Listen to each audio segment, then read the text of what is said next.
we're hoping that the relationship that you guys have started with them also continues going into the future. So if there's time for any questions, happy to answer. Okay. One question.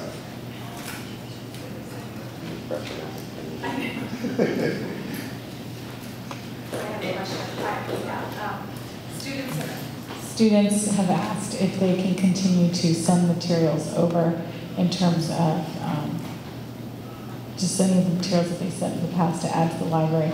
Is that something that you would advise at this time, or should we put that, kind of table it for now?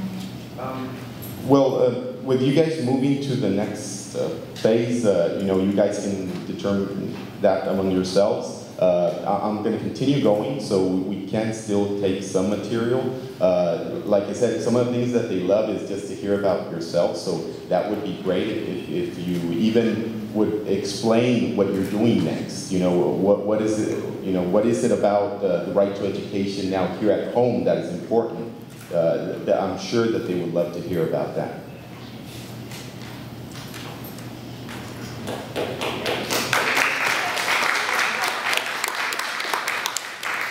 How do you define success, and how do you measure it? Tough question. That's one that we struggle with a lot, because again, it's not easy to quantify. When dealing in the nonprofit world and sending out for grants, and it's crazy to find money just to survive as a nonprofit. They always want these numbers. What's the impact in numbers that you're having? How do you measure Rahma being connected to you guys? He's one guy in the camp, and then how that ripples out.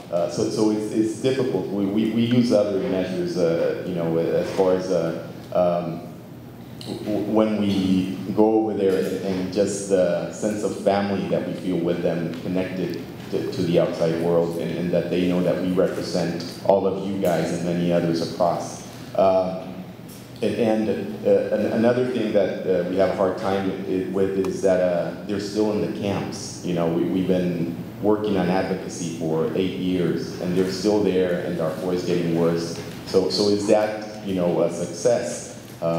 But then also, how would it be if nobody knew about that and nothing was happening? So it's a tough one.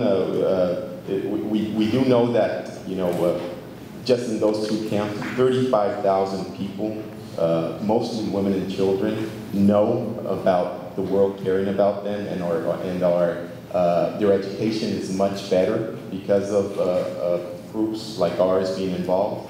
So that's 35,000 lives right now that are better, plus generations to follow. And then, you can expand that to the 300,000 people that live in all the other camps, and the millions of Darfuris inside, that this will have an impact going into the future.